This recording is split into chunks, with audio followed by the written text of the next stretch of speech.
They crossed my name out of the will like I was some stranger off the street. But here's the thing about being erased from someone else's story. It gives you the freedom to write your own ending. And I had one hell of an ending planned. Before we continue, please subscribe to the channel and let us know where you're listening in the comments. The mahogany conference table in Attorney Morrison's office reflected the afternoon light. I sat in the same leather chair where Margaret and I had signed our first will 32 years ago, back when we believed family meant something more than real estate values. Margaret's funeral had been 3 weeks ago. The flowers were still fresh on her grave when Morrison called about the will reading. "Thank you all for coming," Morrison said, adjusting his glasses. "Mrs. Henderson was very specific about her final wishes." David, my eldest son, sat across from me in his expensive suit, already calculating. His wife, Linda, clutched her designer purse. Sarah, my daughter, positioned herself at the head of the table like she was chairing a board meeting. Michael, my youngest, avoided eye contact entirely. 24 years I'd worked double shifts so Margaret could stay home with these children. 24 years of overtime pay going into their college funds, weddings, down payments. 24 years of believing sacrifice meant something. Morrison opened the document, the last will and testament of Margaret Rose Henderson. David received the house, our house, where I'd laid every floorboard. Sarah inherited the investment portfolio, $340,000 of stocks I'd researched and purchased over decades. Michael got the vacation cabin in Montana, the one I'd built with my own hands over 5 summers. Morrison paused, looking at me. "And to my husband, Frank, I leave my personal effects and any items not specifically mentioned above." Personal effects. 41 years of marriage reduced to personal effects. David smiled first, then Sarah. Even Michael managed a grin. I sat perfectly still, hands folded. The same hands that had changed their diapers, fixed their bicycles, signed check after check to fund their dreams. "There's also this note," Morrison continued, unfolding Margaret's letter. "Frank has always been a practical man. He'll understand that the children need security more than he does. He's never been driven by material possessions. I trust he'll make the transition smoothly." Margaret's voice, explaining why I deserved nothing after 4 decades of partnership. David pulled out a ring of keys and set them on the table. "I suppose we should discuss practical arrangements. The keys to my house." He slid them across the mahogany surface toward himself with a scraping sound like fingernails on glass. "We'll need to prepare the house for sale," Sarah added. "Tom thinks we could get at least $450. "What about Dad?" Michael asked quietly. Linda spoke for the first time. "There's that senior community on Elm Street. Very nice place." A senior community. They'd already researched where to warehouse me. "I'll make my own arrangements," I said quietly. "Dad, be realistic," David replied. "The house is going to be sold. You'll need somewhere to live." "Somewhere to live, not home." "I understand. I'll be out by the end of the month." I stood up slowly and walked toward the door. None of them offered help. None suggested dinner or even coffee. David pocketed the house keys with casual ownership. Sarah was already texting her real estate agent. Michael stared at the table. "Frank," Morrison called, "if you need help with paperwork, don't hesitate to call." "I won't need help," I said, "but thank you for being thorough." I drove home through neighborhoods I'd known for 4 decades. The driveway felt different. Not mine anymore. David's driveway now. Inside, the rooms echoed with emptiness. Margaret's absence had already hollowed out our life together.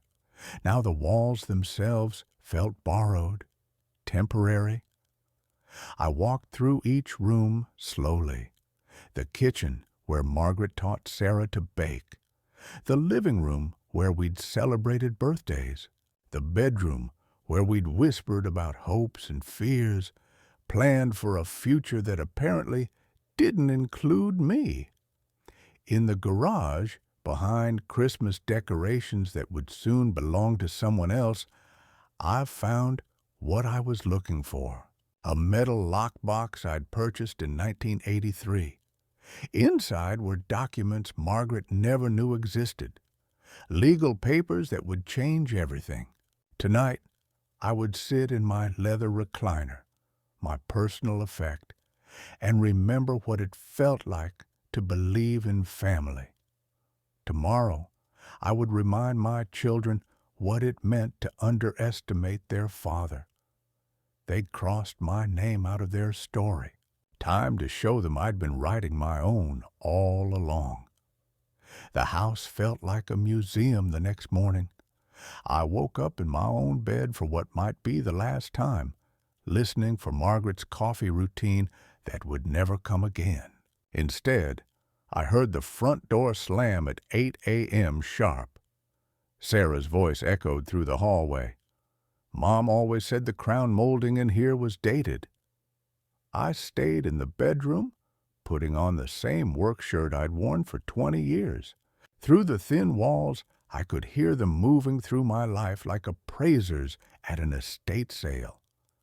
"The hardwood's in good shape," David called from the living room, "but we'll need to replace that recliner. It screams old man." That recliner? The one I'd saved for 6 months to buy Margaret for our 20th anniversary. The leather was worn smooth from her evening reading sessions, shaped perfectly to her small frame. She'd died in that chair, holding my hand while hospice nurses whispered in the kitchen. Now it screamed old man. I walked downstairs carrying the metal lockbox from the garage. 3 faces turned toward me with expressions ranging from surprise to mild annoyance. "Dad," Michael said, attempting politeness, "we were just, getting a sense of what needs to be done." Linda stood near the mantel, already removing family photos. Our wedding portrait, the kids' graduation pictures, 40 years of Christmas mornings, all destined for boxes marked Frank's personal effects. "That's fine," I said, setting the lockbox on the kitchen counter. "I'll be out of your way soon enough." Sarah approached with practiced sympathy. "Dad, we know this is hard, but Mom wanted us to have security. She was thinking about our futures, the grandchildren's college funds. Grandchildren who hadn't visited in 2 years. College funds they'd never discussed with me." "Your mother was always thinking ahead," I agreed quietly. Tom emerged from the basement, wiping dust from his expensive jacket. "Foundation looks solid. That's good for resale value, though we might want to update the electrical. I'd installed myself in 1985, working nights after my regular shifts to save us the contractor fees. Code compliant, perfectly functional, but apparently not good enough for Tom's resale calculations. I opened the lockbox while they continued their inventory. Inside, beneath insurance papers and old tax returns, lay the documents I'd forgotten about for 39 years. Papers from 1984, when Margaret's father died and left her a small inheritance. She'd wanted to use the money for a European vacation, I'd suggested we invested in the house instead, make improvements that would benefit the whole family. The compromise had been legal, a formal agreement transferring her inheritance into joint property ownership with specific conditions about survivorship rights. Margaret had signed without reading the fine print. I'd drafted it myself, using knowledge gained from 20 years of construction contracts and property disputes. Basic legal language that protected both spouses in case of death or divorce. Language that superseded any subsequent will. "What's that, Dad?" David asked, noticing me reading through the papers. "Just old documents, nothing important." But it was important, incredibly important, because according to the 1984 property agreement, Margaret couldn't legally will away assets that had been purchased with joint funds unless both spouses consented in writing. The house, the investments, even the cabin in Montana, all had been improved or expanded using money from her father's inheritance. All technically joint property, regardless of whose name appeared on current deeds. Sarah was already measuring windows for new curtains. "We'll probably rent it out initially, build some equity before selling. Rent out my house to strangers who would sleep in the bedroom where Margaret and I had loved each other for 4 decades. "That sounds practical," I said, folding the documents carefully. Michael found me an hour later, sitting in the condemned recliner while his siblings planned their real estate empire. "Dad, I want you to know this wasn't my idea. The will, I mean. I thought Mom would leave things more equally. Your mother made her choices, son, just like you're making yours." His face reddened. "What's that supposed to mean?" I looked at him in his designer jeans and imported leather jacket, driving a car whose payments I'd helped with last year when his startup hit rough waters. "Nothing, Michael. Just that everyone makes choices." He stood up abruptly. "We're not heartless, you know. We talked about asking you to move in with one of us, but..." "But what?" "But you've always been so independent. Mom said you'd prefer your own space," Mom said. Margaret's voice still directing family decisions from the grave. By noon, they'd tagged furniture for donation, scheduled contractors for estimates, and created a timeline for my eviction. 30 days to vacate a lifetime so they could maximize profit margins. I spent the afternoon in my workshop, organizing tools they'd probably sell at a garage sale. The handsaw I'd used to build Sarah's dollhouse, the level that had helped me hang pictures in every room, personal effects, every one of them. That evening, I sat alone in my doomed recliner, reading through the 1984 property agreement one more time. Margaret's signature looked young and confident, trusting her husband to handle legal complexities. She'd trusted me with everything then: our money, our future, our family's security. Tomorrow, I would return that trust in ways she never imagined.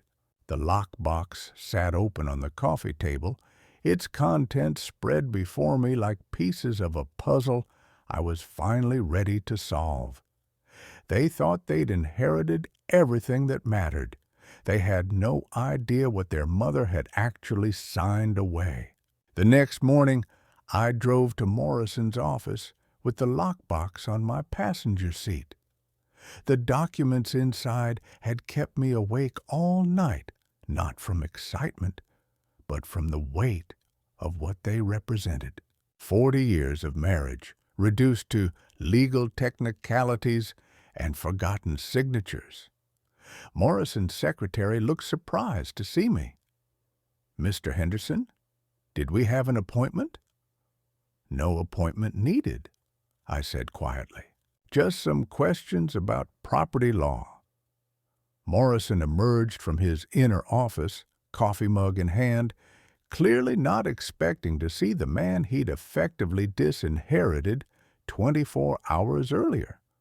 Frank, is everything all right? If this is about the will reading, I want you to know it's about something else entirely, I interrupted, setting the lockbox on his reception desk. Something I think you'll find interesting. In his office, I spread the 1984 documents across the same mahogany table where my children had divided my life.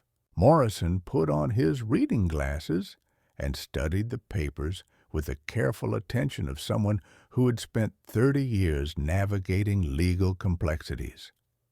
His expression changed as he read, first confusion, then surprise, then something approaching alarm. Frank, where did you get these documents? I drafted them myself. Margaret and I both signed them. You notarized them in this office on October 15th, 1984. Morrison flipped through the pages, checking signatures and dates. His hands moved slower with each page, like a man realizing he'd made a very expensive mistake. This joint property agreement, he said carefully, supersedes the will we read yesterday. I thought it might. Frank, do you understand what this means?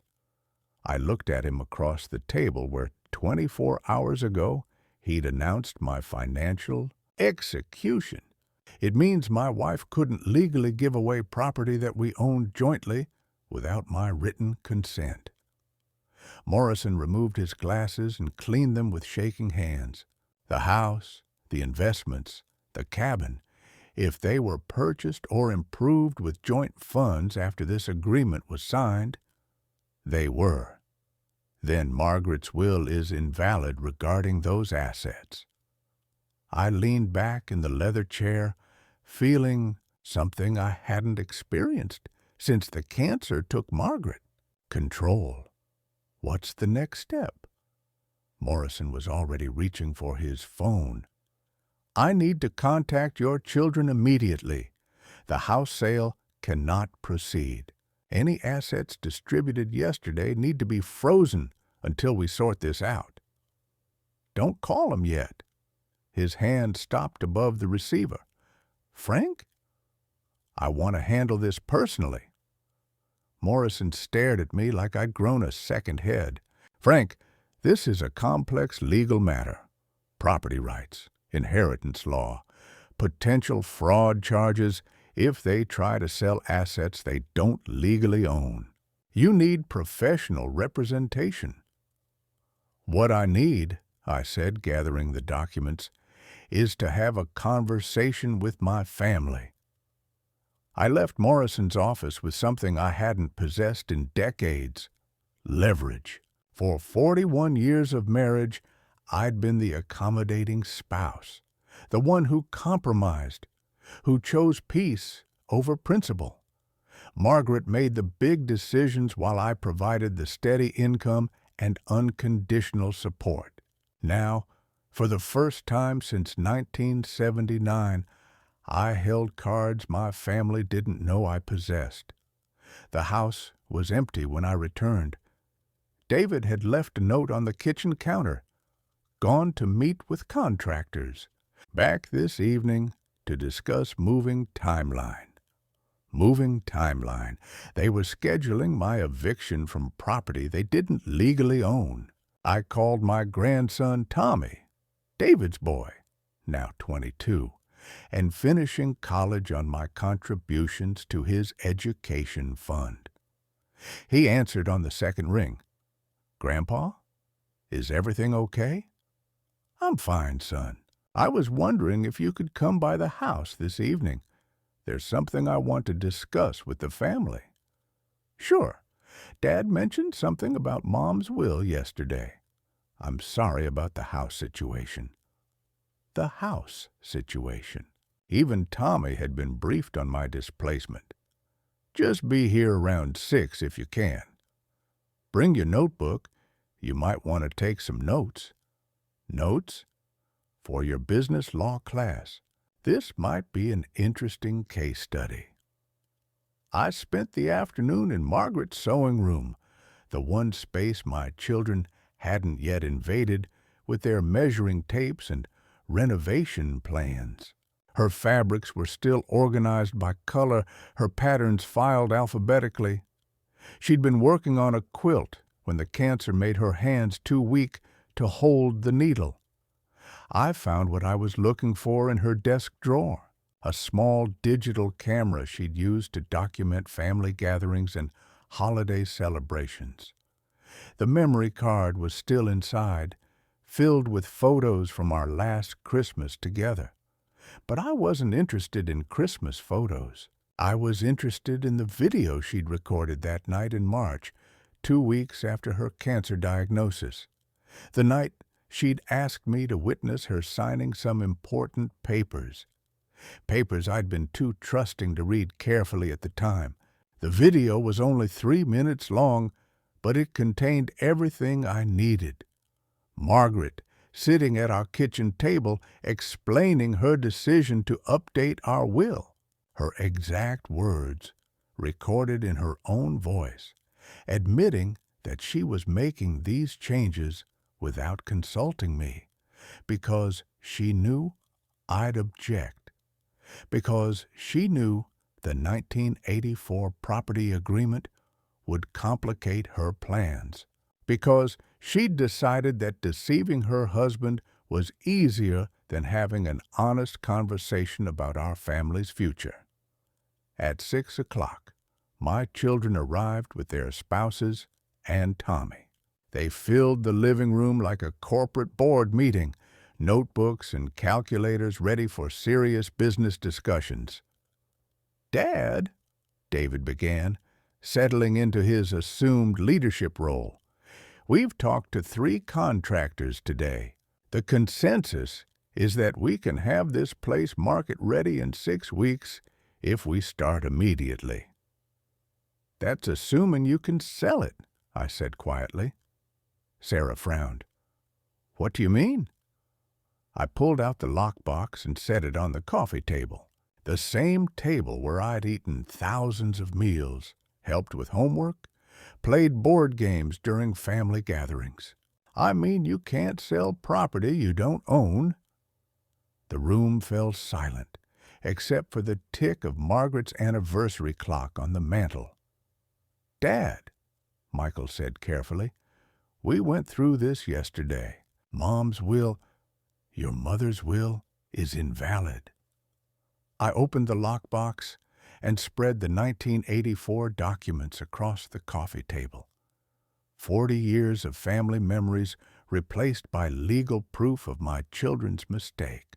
Tommy leaned forward, his business law training engaged. "What are those, Grandpa?" "Joint property agreements your grandmother signed in 1984. Agreements that prevent either spouse from willing away jointly owned assets without written consent from both parties." David grabbed the nearest document, his face flushing as he read. Linda peered over his shoulder, her expression shifting from confidence to alarm. Sarah was already on her phone, probably calling their real estate agent to halt the listing process. "This can't be right," David muttered, but his voice lacked conviction. Tommy had his notebook out, taking notes like I'd suggested. At 22, he understood legal documents better than his parents ever had. "Grandpa, if this agreement supersedes Grandma's will, then you still own everything jointly, right?" "That's right, son." "Then Mom and Dad and Uncle Michael don't inherit anything?" The question hung in the air like smoke from an explosion.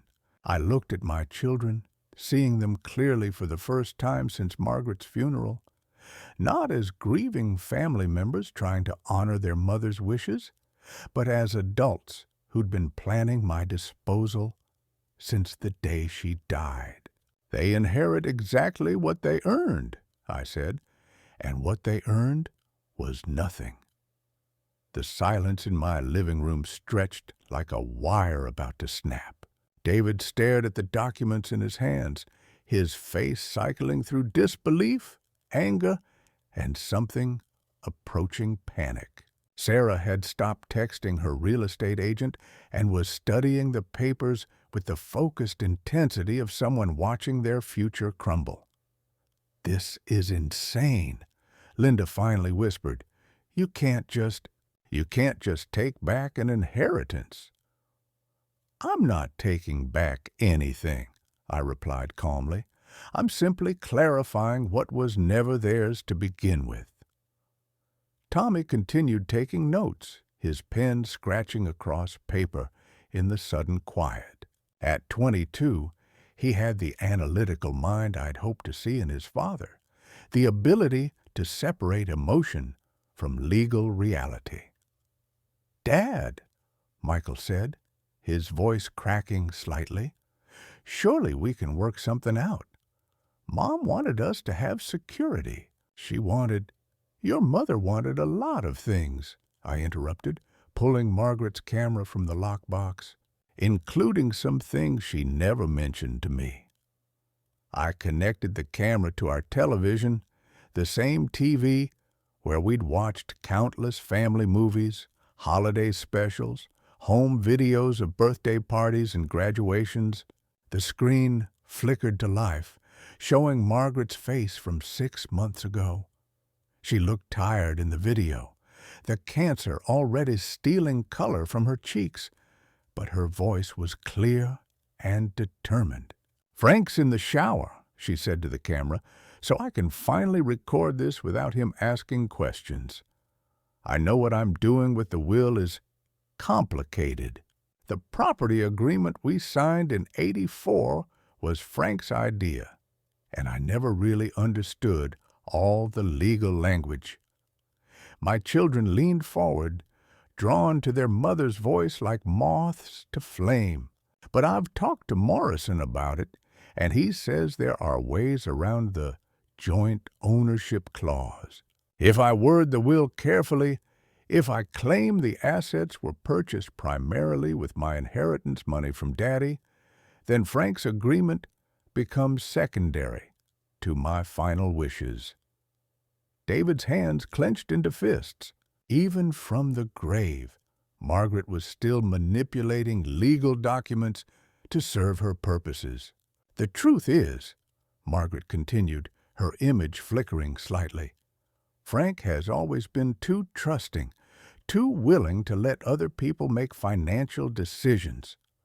The children need this inheritance more than he does. They have families to support, futures to secure. Frank will be fine with his Social Security and pension. He's never been ambitious that way." Sarah was crying now, tears streaming down her face as she watched her mother justify the betrayal. "I know he'll be hurt when he finds out, but he'll understand eventually. That's just who Frank is. He's a good man, but he's not a planner. He's not someone who thinks ahead strategically." The video ended with Margaret reaching toward the camera, her wedding ring catching the kitchen light one final time before the screen went black. Tommy had stopped taking notes. His pen lay forgotten on his notebook as he stared at the television. "Grandma lied to us," he said quietly. "She lied to everyone," I replied, ejecting the camera's memory card, "including herself." David found his voice first, rage overriding shock. "So what, Dad? You're going to throw us all out on the street because of some technicality? Because of some 40-year-old paperwork Mom didn't understand?" "Your mother understood perfectly," I said, standing up slowly.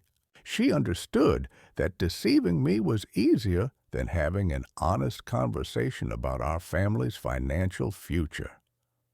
I walked to the front window, looking out at the neighborhood where I'd lived for 43 years. Mrs. Patterson was walking her dog. The Hendersons were washing their car. Normal people living normal lives, probably not dealing with children who saw them as obstacles to overcome rather than parents to honor. "Here's what's going to happen," I said without turning around. "Tomorrow morning, I'm driving to Morrison's office to file a formal challenge to your mother's will. The 1984 property agreement is legal, properly notarized, and supersedes any subsequent documents." "Dad," Sarah started, "I'm not finished." My voice cut through her protest like a blade. "The house stays mine. The investments stay mine. The cabin stays mine. All of it remains exactly where it was before your mother decided to play amateur attorney." Linda stood up abruptly. Her designer purse clutched against her chest like armor. "This is vindictive, Frank. Margaret wanted her children to have security." "Margaret wanted control," I replied, finally turning around. Even from the grave, she wanted to make decisions for everyone else without asking what they actually needed or wanted. Michael was still staring at the blank television screen. "Dad, what about us? Our families? David's kids are starting college next year." "What about me, Michael? What about the man who worked double shifts for 30 years so you could have everything you ever wanted?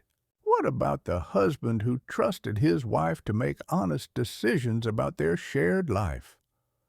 The room fell silent, except for Sarah's quiet sobbing and the distant sound of neighborhood children playing in their yards. Tommy closed his notebook and stood up. "Grandpa, can I ask you something?" "Of course, son. What do you want us to do now?" The question every adult in the room should have asked, but only the 22-year-old had the wisdom to voice. "I want you to remember this moment," I said, looking at each of them. "I want you to remember that family isn't about inheritance or property or financial security. It's about respect, honesty, and treating the people you love like human beings rather than obstacles to your plans." David was already moving toward the door, his face flushed with anger and humiliation. "This isn't over, Dad. We'll contest everything. We'll tie this up in court for years." "You're welcome to try," I replied calmly. "Morrison has already reviewed the documents. They're ironclad." Sarah followed her brother, still crying, still unable to process that their careful plans had just exploded in their faces. Michael lingered at the doorway, looking back at me with something that might have been regret. "Dad, I'm sorry. About everything. About the way we handled this, about not considering your feelings." "I know you are, son. Is there any chance? Could we maybe work something out? Some kind of compromise?" I looked at my youngest child, the one who'd always been the peacemaker, the sensitive one who tried to smooth over family conflicts with good intentions and wishful thinking. "Michael, for 41 years I compromised. I gave in, I accommodated, I put everyone else's needs ahead of my own, and where did it get me? Sitting in a lawyer's office yesterday, being told I'd inherited personal effects from my own life." He nodded slowly, understanding finally dawning in his eyes. "The compromise is over," I said. "This is what fairness looks like." After they left, Tommy remained standing in the living room, his notebook tucked under his arm. "Grandpa, are you okay?" I looked at my grandson, seeing something I'd missed in my own children. Curiosity instead of entitlement. Concern instead of calculation. "I'm better than I've been in years, son. Can I ask you something else?" Always. Were you planning this all along? Keeping those documents as insurance? I smiled for the first time since Margaret's funeral.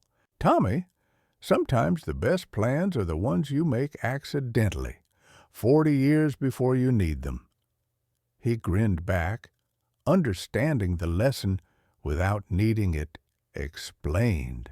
Outside, car engines started and tires squealed against asphalt as my children drove away to regroup, to plan their legal strategy, to figure out how to overturn 40 years of their father's foresight. Let them plan. I had time. I had the law on my side, and for the first time in decades, I had something even more valuable. I had my dignity back. The phone call started at 6 a.m. the next morning.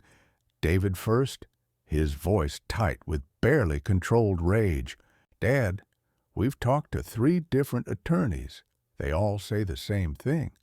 Those documents you found change everything." I cradled the phone against my shoulder while pouring coffee into Margaret's favorite mug, the one with roses painted around the rim that she'd bought at a craft fair in 1987. Personal effects, according to yesterday's will reading. "That's what Morrison told me," I replied calmly. "This is insane. You're destroying our family over paperwork." "I'm not destroying anything, David. I'm simply refusing to be destroyed." He hung up without another word. Sarah called 20 minutes later, her voice thick with tears and desperation. "Daddy, please, we can work this out. We never meant to hurt you. Mom just wanted us to be secure." "Security built on someone else's dispossession isn't security, sweetheart. It's theft with a legal veneer." "But what about the grandchildren? David's kids, my kids? College funds, wedding costs, their futures? The grandchildren card, the ultimate weapon in family manipulation warfare." "Sarah, when did you last bring the children to see me? Not for Christmas gifts or birthday money, but just to visit their grandfather?" Silence stretched across the phone line like guilt made audible. That's what I thought. Their futures were never really the issue, were they? She hung up crying. By 10 a.m., I was dressed in my best suit and driving to Morrison's office with the lockbox on my passenger seat. The morning was clear and cool, the kind of day Margaret used to love for working in her garden. Strange how losing everything could make ordinary moments feel precious again. Morrison's secretary ushered me into his office immediately. He stood behind his desk with the rigid posture of someone delivering bad news. "Frank, I've spent all night reviewing those documents. The 1984 property agreement is absolutely valid and supersedes Margaret's will regarding jointly held assets." "That's what you told me yesterday." "But there's something else." Morrison sat down heavily, his professional composure cracking slightly. "Margaret came to see me privately in March, 2 weeks after her cancer diagnosis. She asked about ways to circumvent the joint property agreement. I felt something cold settle in my chest, and I told her it would be difficult, but not impossible. If she could prove that certain assets were purchased primarily with funds from her father's inheritance, or if she could establish a pattern of separate financial decision-making, then her will might take precedence." "Did you help her structure the will that way?" Morrison's silence was answer enough. "She paid me well for that consultation, Frank." "Very well. She said she was protecting her children's futures and that you'd understand eventually." I set the lockbox on his mahogany desk, the same desk where Margaret had plotted my financial execution. Help me understand something, Morrison. When you drafted that will, when you advised my wife on circumventing legal agreements I'd made in good faith, did you consider that you might be helping her commit fraud? His face went pale. Frank, I was representing your wife's interests. She was my client. She was your client when she signed the 1984 agreement, too. You notarized those documents yourself. Morrison pulled out a handkerchief and wiped his forehead despite the office's air conditioning. After 30 years of family law practice, he'd finally encountered a case that might destroy his reputation. What do you want, Frank? I want you to call David, Sarah, and Michael. I want them here in 1 hour for a final settlement conference. All of them, including spouses. A settlement conference? Frank, you hold all the legal cards. The property agreement is ironclad. Maybe, but I'm not interested in destroying my family, even if they seemed willing to destroy me. 1 hour, Morrison. Make the calls. I spent the hour driving through neighborhoods I'd helped build during my 40-year career in construction. Houses where I'd installed electrical systems, neighborhoods where I'd supervised road construction, shopping centers where I'd managed concrete pours. A lifetime of honest work, creating things that would outlast the man who built them. Unlike family relationships, apparently, which could be demolished with a few signatures and some legal maneuvering. Morrison's office was crowded when I returned. My 3 children sat on one side of the conference table with their spouses, while I took the chair directly across from them. The battle lines were clearly drawn. David spoke first, his voice carrying the authority of someone accustomed to boardroom negotiations. Dad, we've consulted with our own attorney, Miller and Associates downtown.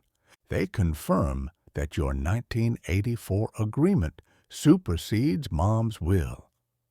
I'm aware of that. But they also said you could choose to honor Mom's wishes voluntarily. You could waive your rights under the joint property agreement and allow the will to stand as written. Sarah leaned forward, hope flickering in her eyes. We could make it worth your while, Daddy. A life estate in the house, maybe. You could live there as long as you want, and we'd handle all the maintenance and expenses. A life estate. They were offering to let me remain in my own house as their tenant, subject to their approval and financial control. That's generous, I said quietly. Michael looked relieved. So you'll consider it? I'll consider it after you answer some questions. I pulled out a legal pad where I'd written notes during my morning drive through the neighborhoods I'd helped build. Question 1. David, how much money have I given you over the past 10 years? Not loans, gifts, cash gifts for emergencies, down payments, unexpected expenses. David shifted uncomfortably. Dad, I don't see how. $47,000. I have the canceled checks in my lockbox. Question 2. Sarah, same question. This isn't relevant to $32,000. Michael, your turn. Michael stared at the table. Dad, please don't do this. $51,000. Your startup company, your divorce attorney, your daughter's medical bills, all gifts, never repaid, never acknowledged, except as stepping stones to the next request. The office fell silent, except for the whisper of Morrison's air conditioning and the distant sound of traffic on the street below.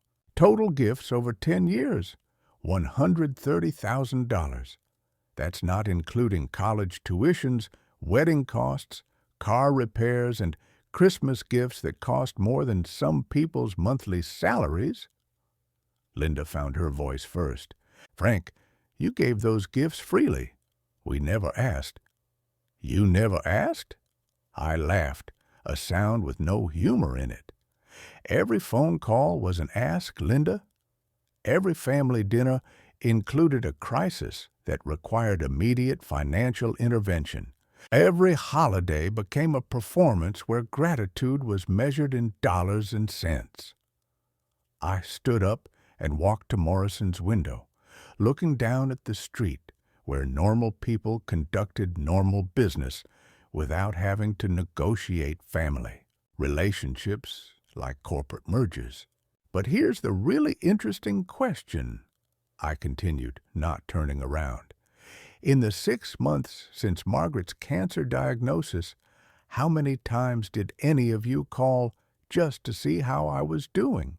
Not to discuss funeral arrangements or ask about her condition or plan for practical matters, just to check on your father's emotional well-being?" The silence stretched until it became its own answer. "Zero," I said, finally facing them. "Zero calls, zero visits, zero expressions of concern for the man who'd spent 41 years putting his family's needs ahead of his own." Sarah was crying again, but this time the tears looked different, less manipulative, more genuine. "We didn't know how to help," she whispered. "You could have started by not treating me like an obstacle to your inheritance." Morrison cleared his throat. "Frank, what are you proposing for settlement?" I returned to my chair and pulled out a document I'd prepared that morning, typing it myself on Margaret's old computer while drinking coffee from her rose-painted mug. "Here's my counteroffer," I said, sliding copies across the table. "I waive my rights under the joint property agreement. Margaret's will stands as written. You inherit everything exactly as she intended."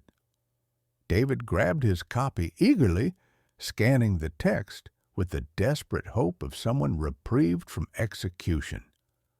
"But," I continued, "there are conditions."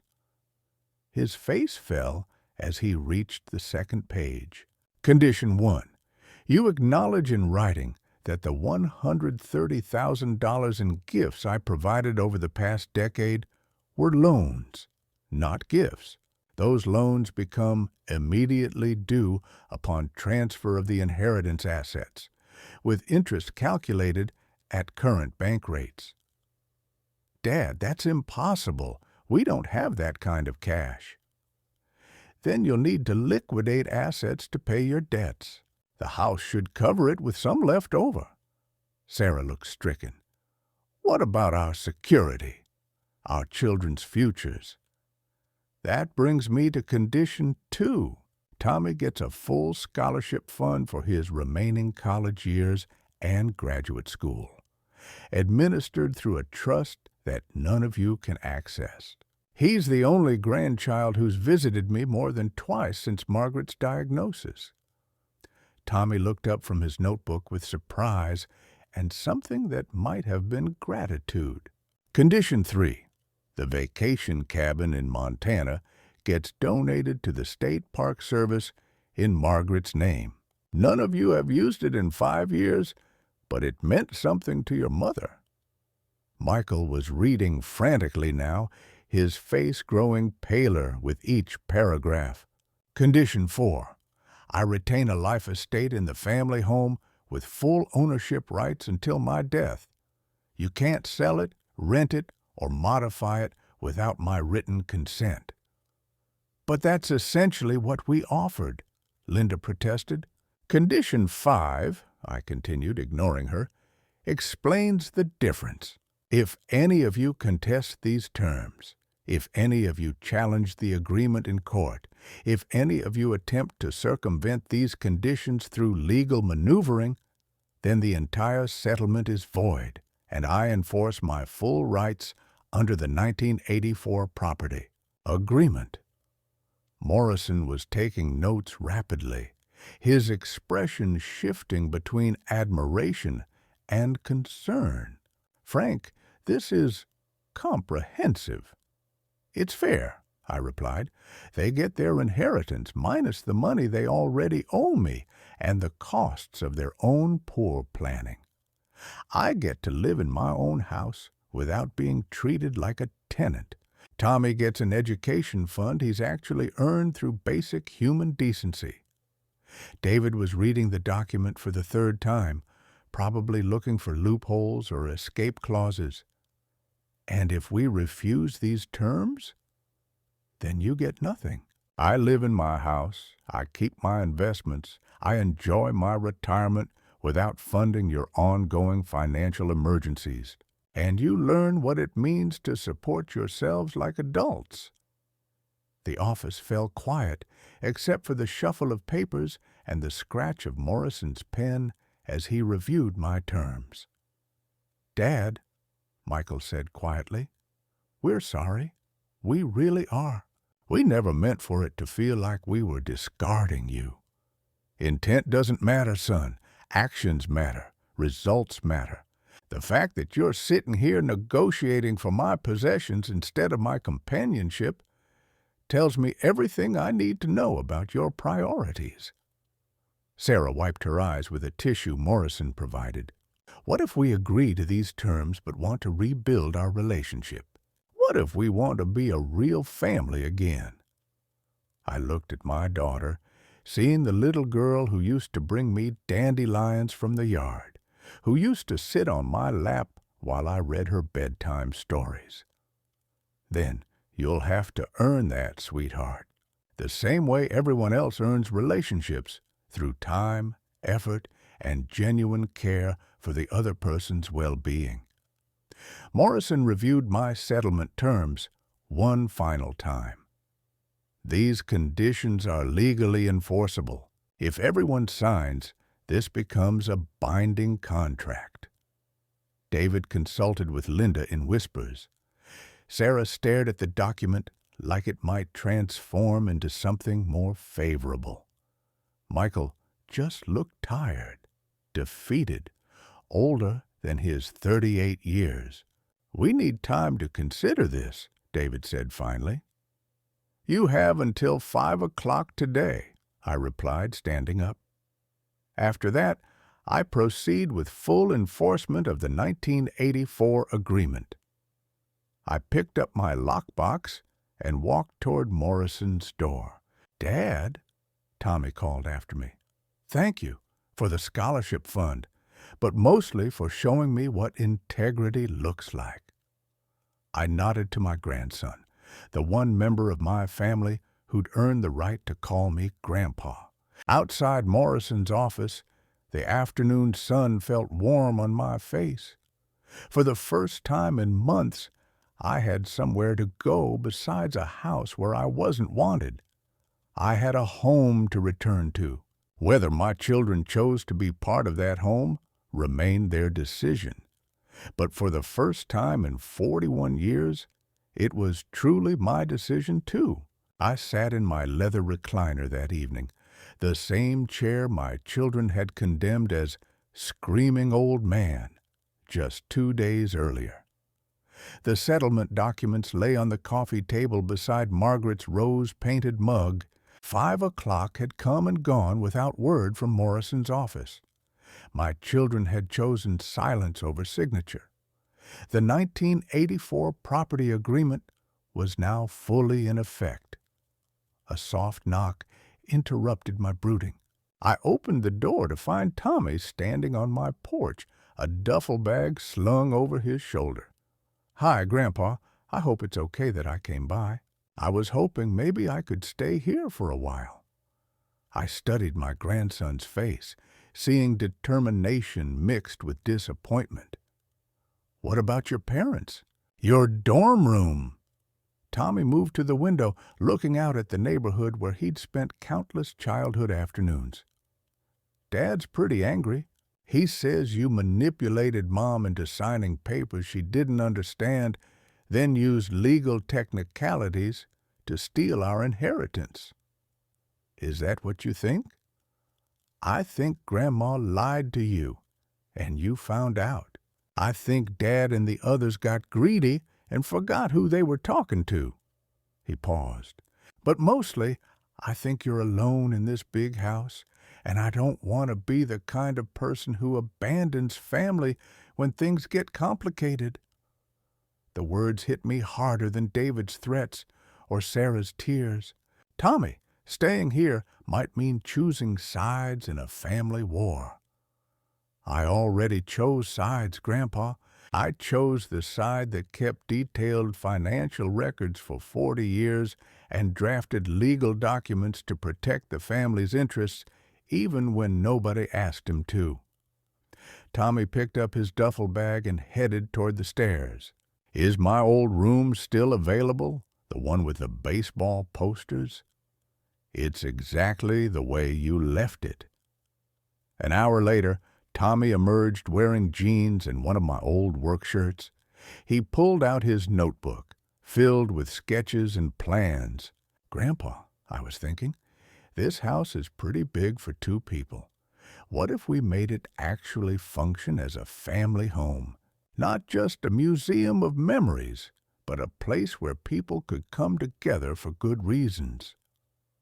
He showed me architectural plans transforming my house into something resembling a community center. The basement could be finished as an apartment for a college student. The garage has space for a workshop where you could teach woodworking or home repair.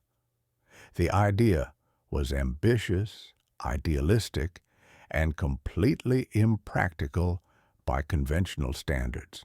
It was also the first plan anyone had presented that focused on building something rather than tearing it down.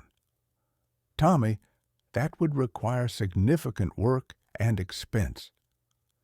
The inheritance money from Dad and the others will cover renovation costs, and instead of taking student loans, I could work here as your apprentice."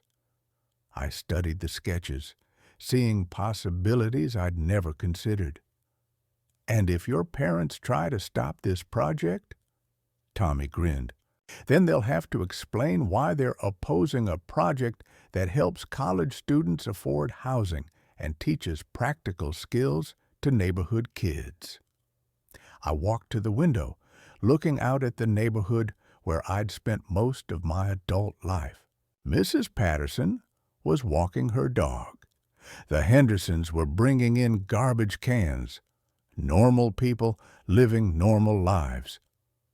"Tommy, if we do this, it changes everything. This won't be a private family residence anymore." "Is that bad?" I thought about Margaret's vision of preserving wealth for bloodline descendants who'd proven themselves unworthy. Then I thought about Tommy's vision of building something that served others. "No," I said finally, "it's not bad at all." The next 6 months transformed both the house and the man who lived in it. Tommy proved more capable than any apprentice I'd ever supervised. We finished the basement apartment by October, renting it for half market rate to a nursing student named Maria, who tutored neighborhood kids in exchange. The garage workshop opened in November, equipped with tools I'd accumulated over 40 years. Tommy taught automotive repair, while I handled woodworking and electrical skills. Saturday mornings became education sessions, where teenagers learned practical skills their parents had never acquired. My children maintained their distance, communicating only through Morrison when legal documents required signatures. David sold his vacation condo to pay back loans. Sarah liquidated jewelry. Michael took a second job. They honored our agreement terms, but never forgave me for creating them. I stopped caring about their forgiveness around Thanksgiving when Maria's younger brother asked to help with workshop classes in exchange for learning carpentry. The boy showed more genuine interest in craftsmanship than my own sons ever had. Christmas morning arrived gray and quiet. For the first time in 43 years, I woke up without expecting visits from children bearing gift lists disguised as holiday greetings. Tommy emerged carrying wrapped presents, wearing the same hopeful expression he'd had as a child. "I know it's just us this year, Grandpa, but I thought we should still make it special." We made coffee in Margaret's kitchen and opened presents in the living room. Tommy gave me a framed photograph of our workshop students, all proudly displaying projects they'd completed. I gave him professional-grade construction tools and the deed to property I'd purchased as investment 30 years ago. "For when you're ready to build something completely your own," I explained. "Grandpa, this is worth more than my scholarship fund." "Value isn't always measured in dollars, son. Sometimes it's measured in potential." That afternoon, as we prepared Christmas dinner for workshop students and tenants who'd become our extended family, I realized something had shifted in my understanding of legacy. The young people gathered around my Christmas table, Maria, the nursing student, her brother Carlos, learning carpentry, Jake, the Henderson boy who'd become our best automotive apprentice. They looked at me with respect I'd never seen in my own children's eyes. They listened when I spoke. They asked for advice and implemented suggestions. They treated my house like a home rather than an asset to be liquidated. They had become the family I'd spent 67 years trying to create. As evening settled, Tommy and I sat in the living room while guests cleaned up with easy cooperation. "Grandpa, do you ever regret it? The way things worked out with Dad and the others?" I considered the question carefully, looking around the room where Margaret's photographs still held places of honor beside newer pictures documenting the life we'd built. I regret that it took so long for me to understand the difference between generosity and enabling. But I don't regret defending the principle that family relationships require mutual respect.